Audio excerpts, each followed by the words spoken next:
தலைநகர் டெல்லியின் முக்கிய அடையாளமாகவும் இந்தியாவின் முக்கிய பகுதியாகவும் உள்ள செங்கோட்டையில் பல்வேறு கட்ட பாதுகாப்புகளை மீறி நிகழ்ந்த கார் குண்டு வெடிப்பு சம்பவம் சர்வதேச அளவில் பெரும் பரபரப்பை ஏற்படுத்தியிருக்கிறது. இதுவரை 13 பேர் உயிரிழந்துள்ளனர், பலர் கவலைக்கிடமாக உள்ளனர். இந்த சம்பவம் தொடர்பாக NIA தீவிரமாக விசாரணை நடத்தி வரும் பரபரப்பான சூழலில் பிரதமர் நரேந்திர மோடி தலைமையில் மத்திய அமைச்சரவை கூட்டம் நேற்று நடைபெற்றது.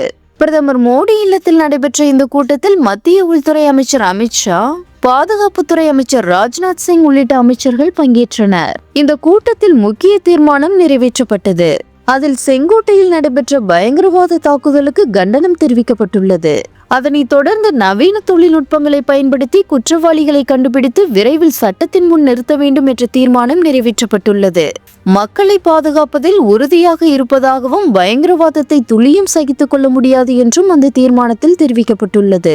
கடந்த 2 நாட்களாக டெல்லி செங்கோட்டை அருகே நடந்த கார் வெடிப்பு சம்பவம் பயங்கரவாத தாக்குதலா அல்லது தற்செயலாக நடந்த விபத்தா என்ற பல்வேறு சந்தேகங்கள் எழுந்து வந்துள்ள நிலையில் மத்திய அமைச்சரவை கூட்டத்தில் செங்கோட்டையில் நடைபெற்றது பயங்கரவாத தாக்குதலால் ஏற்பட்டது என அதற்கு கண்டனம் தெரிவிக்கப்பட்டுள்ளது. இதன் மூலமாக இந்த சம்பவம் பயங்கரவாத தாக்குதல் தான் என சூசகமாக தெரிவிக்கப்பட்டுள்ளது.